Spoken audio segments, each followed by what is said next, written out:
Bien, en fait, l'aide qu'on annonce aujourd'hui, comme on l'a expliqué, est en 3 volets, mais va venir aider à la presse écrite à faire son virage numérique.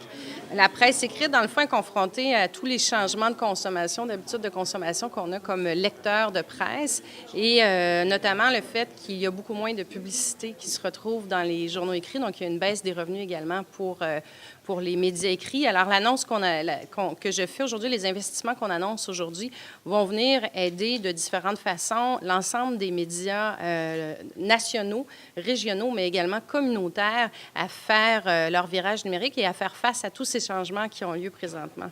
Ça vise la presse écrite et il y a une portion aussi qui est dédiée aux médias communautaires, donc l'ensemble des 156 médias communautaires, donc non seulement écrits, mais radio et télé également. Bien, dans les médias, ceux qui sont le plus touchés par les changements à l'heure actuelle, c'est la presse écrite. Donc, c'est la raison pour laquelle c'est la première fois qu'un gouvernement au Québec aide la presse écrite privée. Et c'est vraiment parce que, dans un souci, dans le fond, de garder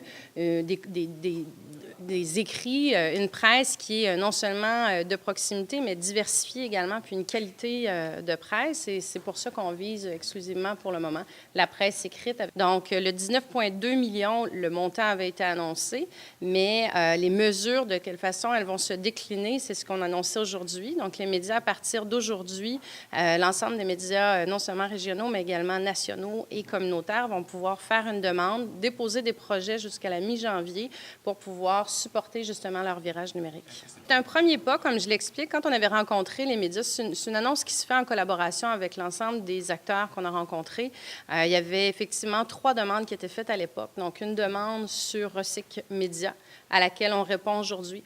Une demande également pour aider leur virage numérique, à laquelle on répond aujourd'hui. Et la 3e demande concerne les crédits à la masse salariale. Et ce qu'on peut vous dire à ce stade-ci, c'est qu'il y aura aussi des discussions qui vont être faites dans les consultations prébudgétaires pour l'année prochaine pour amorcer aussi cette question-là. Donc, c'est très important pour nous comme gouvernement de répondre à la crise qui secoue en ce moment les médias écrits. Et c'est ce qu'on fait, c'est ce sur quoi on travaille.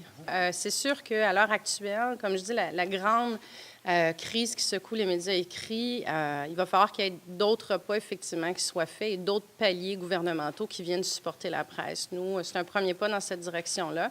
Je pense que le fédéral aura son rôle à jouer également, là.